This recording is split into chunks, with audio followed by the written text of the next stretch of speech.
Assalamualaikum warahmatullahi wabarakatuh. Kita berjumpa lagi dan pada kesempatan kali ini kita akan bahas tentang bagaimana pengolahan data dengan menggunakan program SPSS untuk analisis statistik deskriptif. Nah, analisis statistik deskriptif ini terutama digunakan untuk penelitian yang jenisnya adalah deskriptif. Akan tetapi untuk jenis penelitian lain seperti jenis penelitian asosiatif maupun komparatif, analisis statistik deskriptif itu juga biasanya tetap kita gunakan.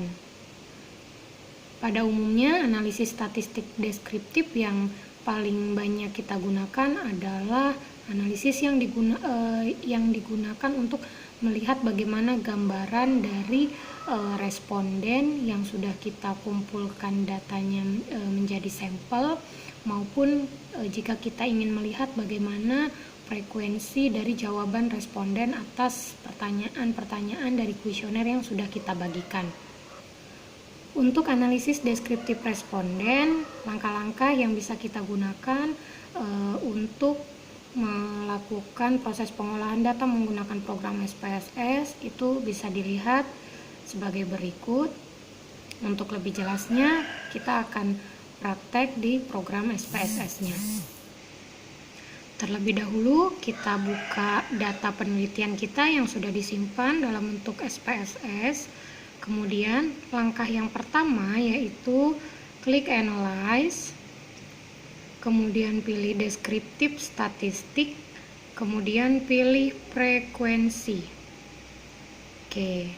Nah, setelah kita pilih maka akan muncul tampilan kotak frekuensi sebagai berikut.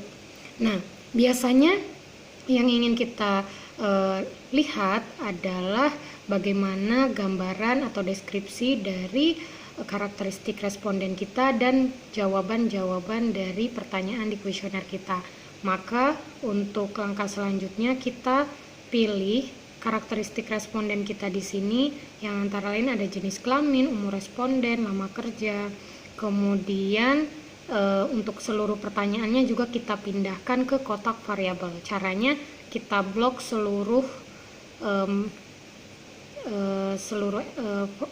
elemen ini ya, jenis kelamin, umur, lama kerja, kemudian seluruh pertanyaan untuk motivasi dan pertanyaan untuk kinerja. Nah, kalau sudah diblok, klik tanda centang. Nah, sehingga ketika kita sudah mengklik tanda panah, semuanya sudah pindah ke kolom variabel ini. Kalau sudah, kita bisa pilih di bagian statistik, kita klik. Nah, di sini ada beberapa pilihan yang bisa kita gunakan untuk mencari informasi, misalnya terkait dengan percentile values kalau kita ingin melihat bagaimana nilai persentil, kemudian central tendency kalau kita ingin melihat ukuran pemusatan data. Misalnya saya pengen tahu berapa sih mean dari data saya, atau mediannya bagaimana, atau modusnya bagaimana, atau kalau mau lihat dispersinya atau penyebaran datanya, standar deviasi, varians dan sebagainya bisa kita pilih, kita centang di sini. Tapi kalau dirasa tidak perlu, maka silakan kita continue saja ya, kita abaikan saja. Nah, kemudian kita juga bisa pilih chart atau diagram yang diinginkan. Misalnya kita klik chart. Nah, di sini misalnya kita pengen informasinya ini juga ditampilkan dalam bentuk diagram diagram garis, misalnya bar chart atau diagram lingkaran, pie chart atau dalam bentuk histogram boleh. Nah, jadi kita pilih misalnya yang pie chart saja atau diagram lingkaran. Nah, bisa dipilih ini mau frekuensi atau dalam bentuk presentasi untuk chart values-nya. Kalau sudah kita pilih, klik continue. Nah, kalau sudah, tinggal kita klik OK. Jika sudah selesai, maka di kotak output akan keluar hasil pengolahan data kita. Nah, berupa tabel yang pertama itu deskripsi untuk karakteristik responden berdasarkan jenis kelamin. Di sini bisa dilihat bahwa berdasarkan perhitungan ternyata responden kita yang berjenis kelamin laki-laki ada 50 orang, yang berjenis kelamin perempuan juga ada 50 orang, sehingga totalnya 100 orang. Ini untuk presentasinya.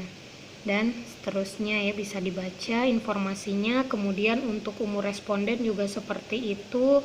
Nah, kemudian kalau misalnya mau lihat yang pertanyaan bagaimana? Nah, di sini misalnya kita lihat untuk yang pertanyaan 1, pertanyaan motivasi 1 ya. Nah, bisa dilihat bahwa untuk yang memilih jawaban sangat tidak setuju ada 14 orang, yang memilih jawaban tidak setuju 18 orang, dan seterusnya. Nah, jadi dari informasi ini biasanya kita bisa memberikan deskripsi di bagian hasil dan pembahasan di skripsi kita. Jadi kita tinggal menjelaskannya saja berdasarkan tabel ini. Kita bisa kopas dari program SPSS-nya, kita pindahkan ke Word kita. Berikutnya, jika kita ingin tampilan deskripsi kita lebih menarik, atau kita ingin memasukkan misalnya tidak dalam bentuk tabel tapi dalam bentuk diagram, maka sebagai salah satu contoh tadi kita buat pie diagram. Jadi ini untuk karakteristik responden berdasarkan umurnya, maka di sini yang biru itu untuk umur 17 sampai 25 tahun, kalau jumlahnya itu tadi sudah ada di tabel ya.